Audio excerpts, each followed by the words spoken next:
You are watching Afromedia, Canada. I'm Seede from Ottawa City, the Canadian federal capital. I'm very honored to be in the very special interview with Dr. Gemal Seede, an author, a filmmaker, and professional IT engineer. Dr. Gemal, welcome to the show. We'll start just after a very short break. After your permission, just short break, and then we'll start right away. Okay. Please. Thank you. Ready to be inspired by the amazing stories of best-selling authors and filmmakers? Afromedia offers an engaging media platform so you can begin your journey today. Explore our website now and let yourself be moved by the incredible tales of these incredible creatives. Welcome again, Mr. Dr. Gemal, to the show. How should I call you? Professor, doctor, engineer, filmmaker, producer, what? Writer, author? Call me Gemal. It's good enough. Yeah, a lot of modesty. Thank you so much for that. First question, please. Why did you decide to pursue a career in this very special field, Dr. Gemal?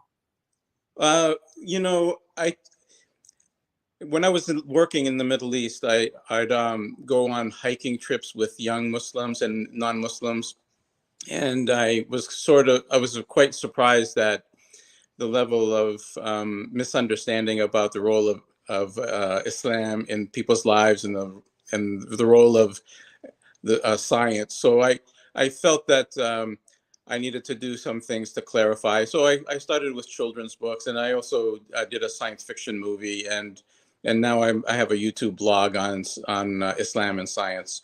So it's just my way of sharing the things that I've learned over my life with the younger people. Just a little experience for sharing. That's how you call it. Great. Thank you so much. Your skill set for success in this field was developed how? Okay. I started my first foray into media was about 18 years ago. I commissioned a screenplay for a science fiction movie to be done. And then I found a couple of young people who looked really talented, and so I hired them. And so we created a short. It's a 30-minute science fiction movie. And just by getting involved and doing it, I learned a lot. I attended film festivals and some sessions, and I also took some screenplay writing courses. I took screenplay writing courses for about 4 years. And so in this way, I honed the skills of how to do storytelling. But I started transferring some of that like online media and visual media skills into writing children's stories, because I wanted to write a novel, but I didn't want to jump into a novel and then have it not be successful. So I thought that I would start off with some children's picture books, and then I created the Chug and Thug series of children's books. It's for children 3 to 8 years of age. They are like Dr. Seuss, but they have more of a obvious moral to the story. They're rhyming. They're very beautifully illustrated. And then from that, I wrote a feature-length screenplay, which I'm hoping to produce within the next 2 years. It's a fantasy adventure screenplay. And so, between these two, writing screenplays and writing stories and working on a novel, I decided to do some short, science and Islam documentary style episodes on YouTube. That's great. A lot of work. Let me have a short break with a short presentation of your brilliant work, please. In addition to being an author and filmmaker, Gemal Seede is an information technology professional living in Lasalle, Ontario, Canada. He studied Islamic studies at the American Islamic College in Chicago, and media and film at the University of Windsor. He has a Bachelor of Science degree in Biochemical Engineering and a Master's degree in Business Administration, as well as a Master of Science and a Doctoral degree in Information Science. Seede has a passion for writing and producing value-rich stories.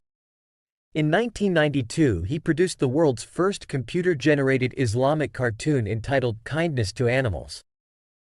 In 2005, he produced the Islamic world's first high-production value science fiction film entitled Alliance, 30-minute a short film that earned several festival awards. Between 2018 and 2022, he wrote and published a series of highly acclaimed children's picture books entitled Chug and Thug. He is currently writing, adapting an action-adventure novel entitled The Legend of Hal, which is based on a screenplay he wrote by the same name. Seede writes and produces the Dr. G Science Show, a YouTube channel dedicated to reflecting on the intersection of the Quran and the latest scientific understanding. That's a lot of work. Let me ask you, please, congratulations on those great actions you're leading. Please, how have you overcome challenges in your career, especially this very complicated academic, scientific, technical, and religious fields at the same time? Well, that's the nature of life, to have challenges. This, that's the whole meaning of jihad. The jihad is the struggle against the obstacles that you face. And so, yes, of course, there's been several. Sometimes, the issue is, do I know what I'm doing, and how the learning curve in getting involved in something, and it seems steep. And of course, we want to have the quality of the work that we do be on par, if not better, than what people are used to and watching on TV or a book from the bookstore.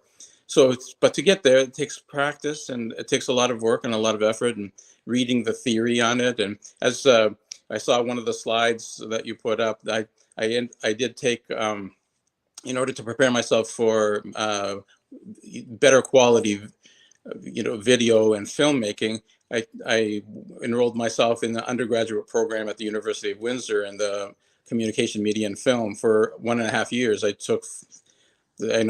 did studies there for 1.5 years just to understand how to be a better filmmaker. So yeah, we have to, part of it is the learning and the experience. And I'm pretty much a one-man shop, so I have to do everything. I don't really rely on anybody else for any type of technical assistance. So you end up having to be as they say, a jack of all trades. But you are the best of all, best in all of them, so, which is very rare. That will lead me to another question. In this technical different field that you are leading and succeeding in, what makes you unique? The one thing is that I did have some formal Islamic studies, training. I studied for 2 years at the American Islamic College. I was just shy of getting a bachelor's degree. Then I had to move on and do something else. So having that background really helped me have clarity in the message that I want to say. So that's one thing. And then, I was a IT manager, like a senior executive for several companies in the past.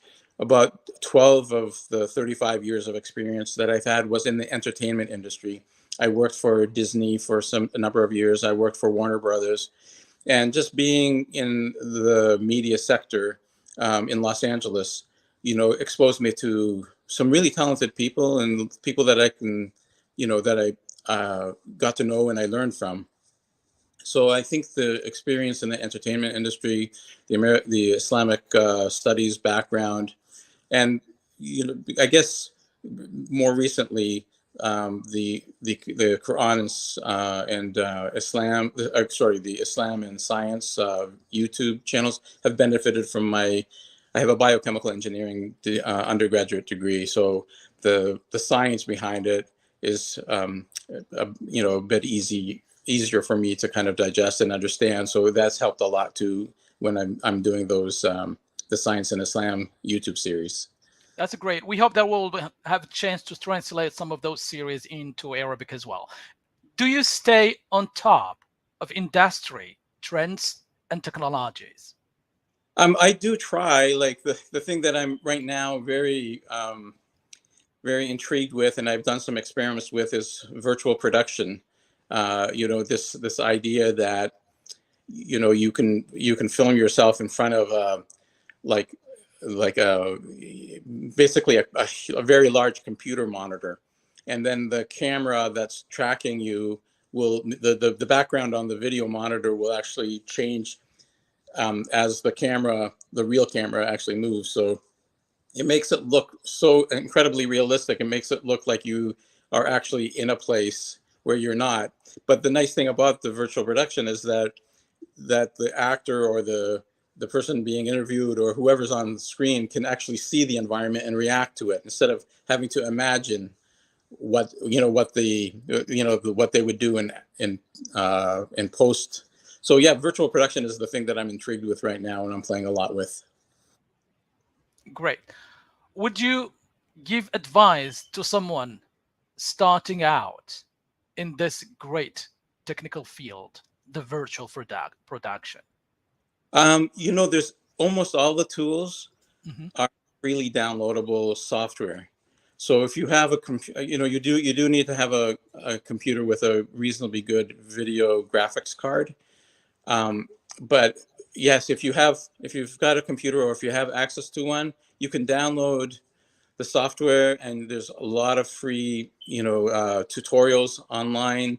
You can really learn this, and I think it's a really amazing field. So somebody who put in a lot of effort and learned what they were doing, they would I think easily get picked up to, by some of the virtual production studios out there. So yeah, I think it's a great thing to go into.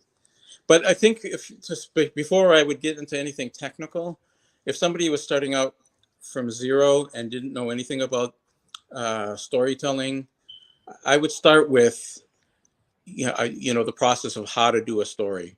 There's some fundamentals in storytelling, because the main idea is that you're telling a story visually, but the underlying story still has to be of good quality. You have to have something to say, and you have to structure it in a way that's going to translate into the visual medium. So I would start, to tell you the truth, before I got into any technology, I would start with understanding how to tell a story. And then again, there's a lot of websites that have free material on how to do that. So it's all start with telling the story first, and then going to the technology to download the most important software that you are going to use for the virtual reality and virtual production. Yes, I think so. That way you're saying something worthwhile. It's not just visual effects. Yeah, complete virtual reality that is semi-reality, or trying to be as real as it could be. Thank you so much for that. And what was the best advice you received ever at your own personal or professional level? Well, you put a lot of work into your projects, and you want it to be perfect, and it's like your baby. So so I guess maybe there are two things that I would say, not just one. The two things are that you have to be able to listen to critique and not take offense when somebody tells you that things can be improved. You just thank them, jot down what they're saying, and then think about it later. And if maybe a few people say the same thing, you should probably listen to them. So the main thing is to not if somebody gives you some critique, don't argue with them. Just thank them, take down what they say, and think about it. At the end, it's your decision whether you want to make changes in the work that you're doing. So that would be the first thing. And then the second thing is you also have to know when to quit. So not very soon.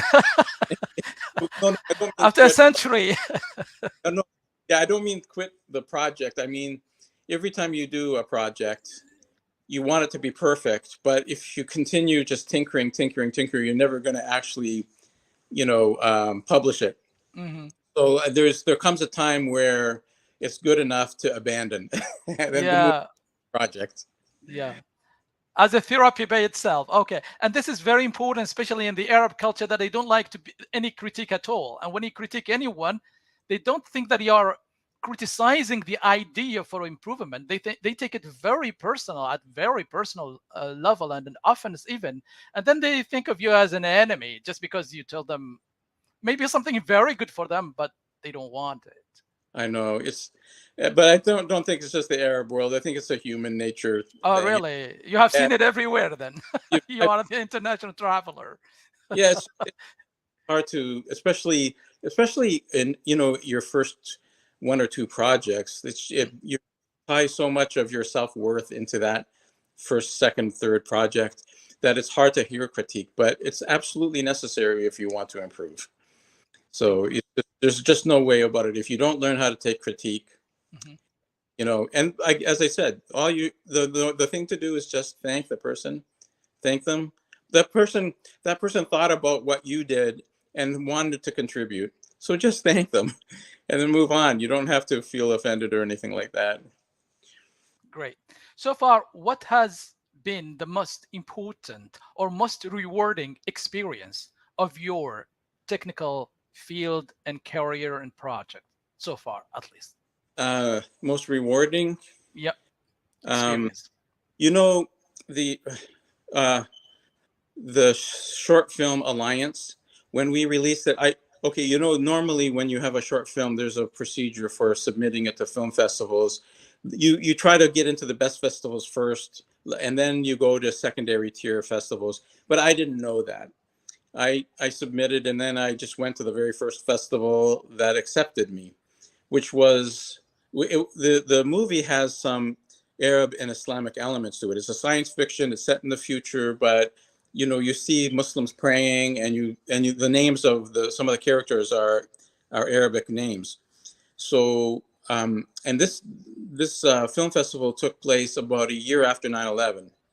I'm sorry, no, it was maybe 3 years after 9/11.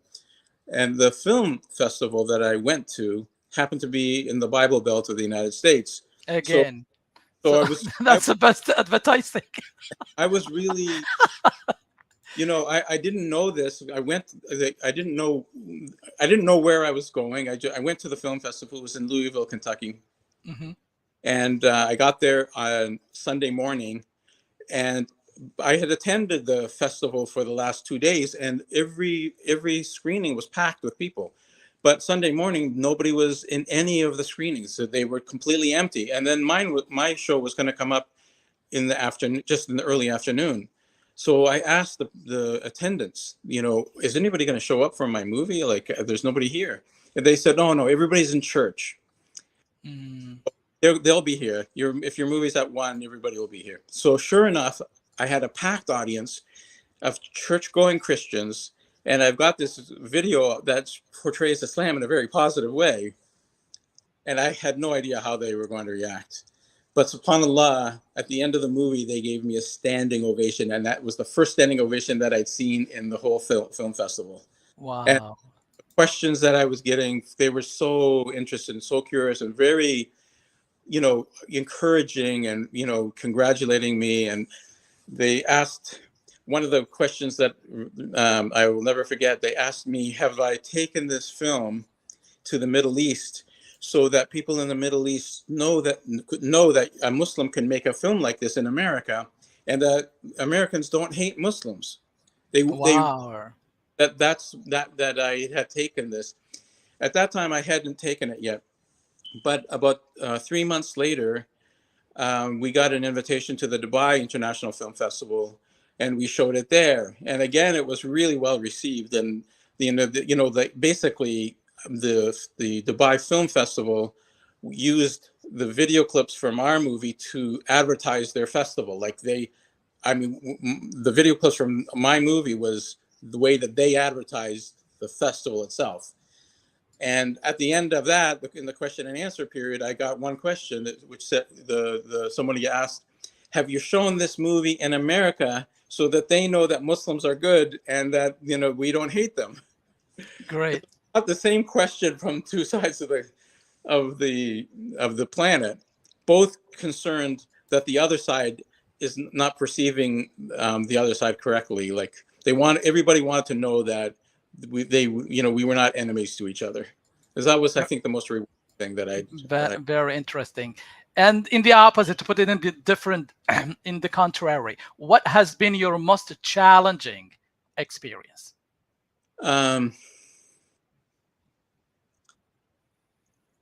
It's just the length of time that it takes to do something well, and without a lot of without a huge studio behind you. Yeah, that's pretty much it. It just takes a lot of time to do something well. So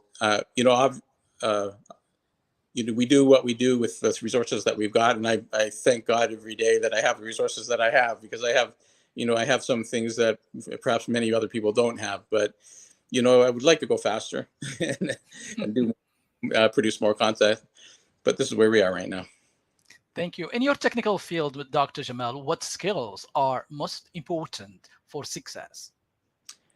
I think a curiosity, like, it's not a skill, I guess, but usually you really have to be curious and you have to be patient, because when you learn something for the first time, it's not going to work correctly. There's going to be a lot of holes in your knowledge, and you have to be willing to keep plugging away at it. And because it takes a few tries before you start developing expertise in any one area. So it's really be curious and be patient. Great. Dr. Gemal, thank you so much for all this great insight and inputs. Can you predict future trends or development in virtual reality and virtual productions, please? I've played around a lot with virtual reality, but I'm still not really quite sure about the future there. It seems to be really fun for gaming and things like that, but as long as you can't really see your environment, there's always going to be these safety issues, like, are you going to trip over the couch or something like that? Or with virtual reality, I think like augmented reality, where you see things on top of the reality, that's probably got more of a future right now. But what I was talking about earlier, virtual production, I think that has the potential to really revolutionize filmmaking in many ways, because you right now the process of filmmaking is very serial. You write something and then you storyboard it, and you cast people and you film it. If you don't like it, you have to go back and refilm it. So it's very linear. But with virtual production, it gives you the ability to see immediately what you're going to get. You don't have to wait until after the post-production people get through to see whether something works or not. You can see it immediately. And so I think the filmmakers are going to have this ability to see what they're filming right away, and they say, no, let's change this now. And so you get a more experimentation. So I think it's going to really open up. It's going to lower costs. Eventually it'll lower costs. Right now the equipment for creating a virtual production studio is somewhat high, but in the end it will lower the length of time that it takes to actually make a movie, particularly with special effects, and the quality will be better. Great. Let me get back in history to your first production, the world's first computer-generated Islamic cartoon entitled Kindness to Animals. What was the message and the theme there that you want to share with the world? Oh, okay. So this was back in 1992. Really the big studios hadn't even actually even thought about using computers for doing any kind of animation. This was a traditional 2D cartoon animation, and I got some software and some equipment for recording, for actually creating a cartoon on the computer and then rendering it to tape, and then obviously the audio and that sort of thing to layer that on top of it. And so the idea that I thought about was, there's a hadith about of the Prophet Muhammad, peace be upon him,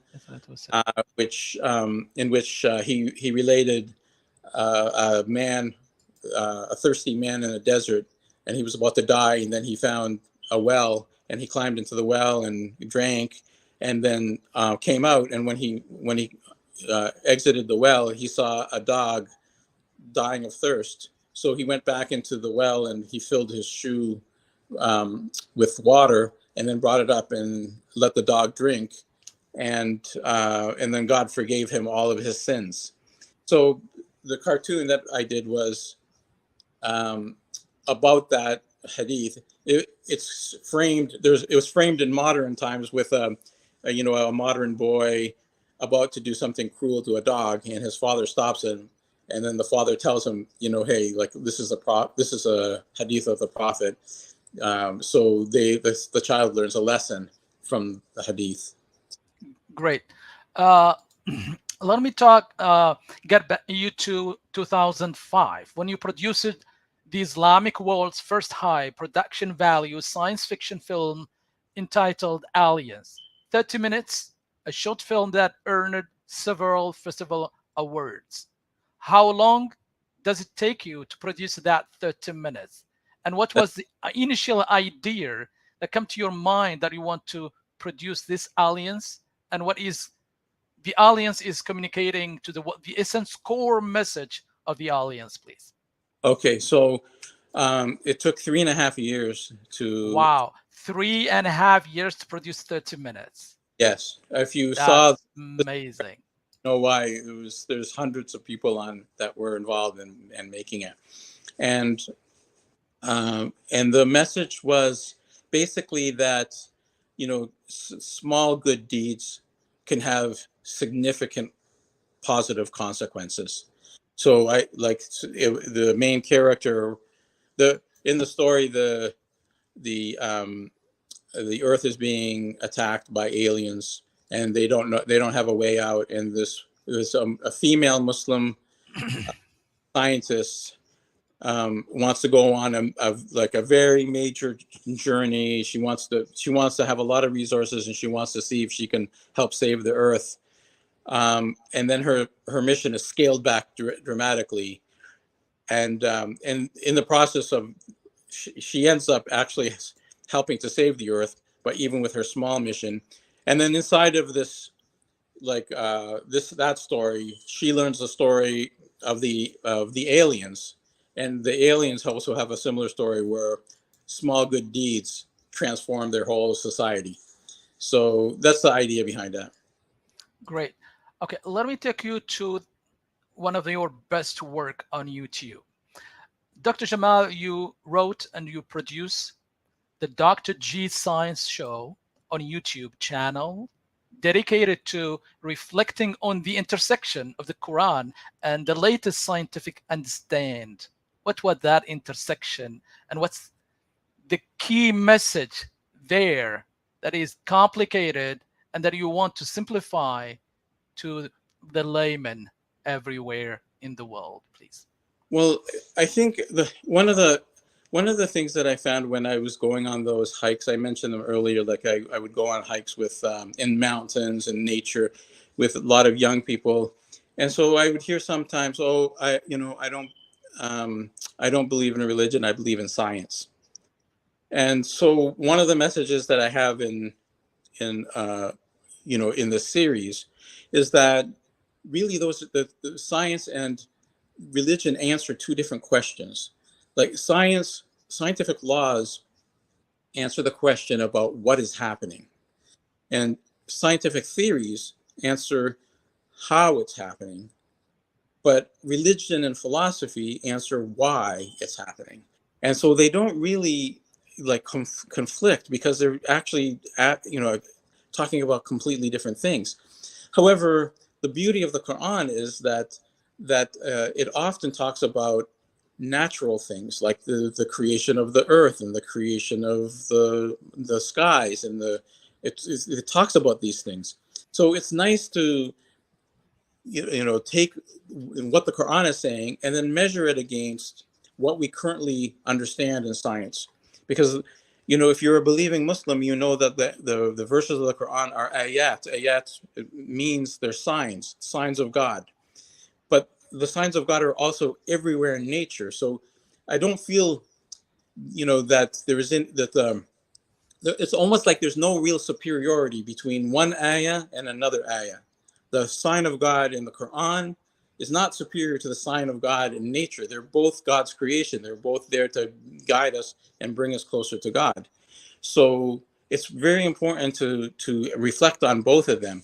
And the beauty of the Quran is that it's in perfect harmony. You know, it's amazingly perfect harmony with what we understand about science. The thing, particularly the things that we know fairly well. You can never know in science. The one thing that you can say, you can never know for sure whether you've got the final answer, because the final answer always changes a bit. But there's some things that we know fairly certain, and those things are perfectly reflected in the Quran. So, and that's what I'm trying to show. And what are the convictions and the main findings that convince you in this scientific and technical finding to get closer to God and to know this is the right path? You know, it's not just one. It's just when every time you come across something and then you The see most it. concrete example that people can associate with in their daily scientific world, please. Okay, so okay, I can tell you like my second video that I did is on Surat al-Alaq. And then what I looked at is, why is it that the many translations of the Quran in English, they don't seem to define alaq the same way? There are 5 different explanations for what alaq is. Like, how is it that they're all getting it, have a different explanation? So I looked at traditional tafsir, and they don't even touch the subject. It's basically what they call asbab al-nuzul. It's the circumstances of the revelation before, and then during, and then after the first revelation of the Quran to the Prophet Muhammad, peace be upon him. So they don't touch the meaning of alaq. So I started to do an analysis on it, and what I believe alaq is DNA, because if you look at the meaning of the root word for alaq, like you know, the 3-letter root of the words, they mean like a temporary. It's a temporary joining or intertwining of things. Temporary. It's not permanent. And DNA is like that. The alaq is what the human species was made from. Well, DNA is like that too. And then, you know, if you look at that it's a temporary binding, DNA splits apart and it comes back together again. So it's also a temporary binding, like alaq is. And then finally, you know, we've now, you know, understood, when you look at the context of the Quran, the ayah before and the ayah after, out of the 5 ayat that were revealed at one time, 4 of the 5 ayat talk about reading and knowledge acquisition. Like you know, that we learned from the pen, that, you know, read in the name of your Lord, you know, the reading, understanding for the benefit of mankind, and then instruments of learning. It's all, the 4 ayat are talking about decoding symbols. And what does DNA? It's a code that you need to decode for the benefit of mankind. So it's just, if a person didn't know these first 5 ayat were written 1400 years ago, and they were asked to basically translate and figure out what alaq means, I'm fairly certain that the majority of college students would at least say that, oh, it must be DNA, because it's something that's temporary binding. It's the source of human species, and it's something that you decode, and that's what the context of the surah is. So my hypothesis is that another meaning for the word alaq is DNA. Great. Thank you so much. Let me take a question from the screen from Mr. Dami saying, do you have help from people or organization or Islamic organization or American at all? I have some contacts with some really beautiful people at the islamicity.org, and they have distributed my videos. Apart from that, the YouTube videos are posted on their websites, and it helps, alhamdulillah, a tremendous amount to drive traffic to the site. But apart from that, I don't really have any backing. It's basically myself and backed with the organization that I created. Unfortunately, from our professor and sister Zaina Yassin, would advertising for you work or help? Oh yes, I think it would help, and I was planning to do that, but I'm waiting to have more content.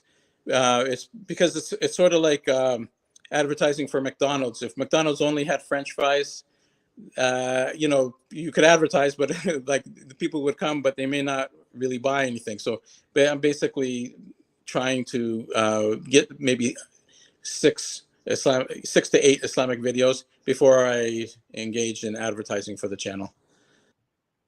Thank you so much. And what is your final word to the youth first, Islamic youth, to be engaged in technology and learn the best way they can? Or your final word to the world, if you want, please. I basically would say, be be consistent, don't give up. That like you'll always face obstacles. Especially, I know the young people have faced a lot of obstacles over the last couple of years because of the pandemic. But really, life is, inshallah, life will be long for them. They just need to be consistent and work hard and overcome obstacles, and take one step at a time. Like climbing a mountain is like that. You can't think of the peak at all times. You have to think of just the step ahead. And if a person's consistent, then they'll accomplish many, many excellent things in their lives. And your next project, please? Well, apart from continuing with the Islamic and science videos, the next project is I'm going to take the screenplay that I wrote, and I'm going to, inshallah, adapt it to a novel and then publish it as a novel. Wow. Great. Thank you so much, our honorable guest, Dr. Gemal. I hope you have every success from the screen. They say we hope you success and great opportunity for you and your career and your family. Thank you so much, Dami, for those great encouragement. Thank you so much again, our honorable guest, Dr. Gemal Seede, PhD, author, and a filmmaker. As always, we are very delighted in seeing you more and more in the coming show, because there's a lot of things we can do together, and we hope that we'll be able to translate some of your production into Arabic for our Arabic show as well. Thank you so much, and have a great night. Good night. Thanks to all the followers for their comments, especially our sister, great sister and Professor Zaina Yassin, and for our friend, Mr. Dami. Have a great night. Until we meet again, this is Sayed wishing you all the best. Have a great one. Ready to be inspired by the amazing stories of best-selling authors and filmmakers? Afromedia offers an engaging media platform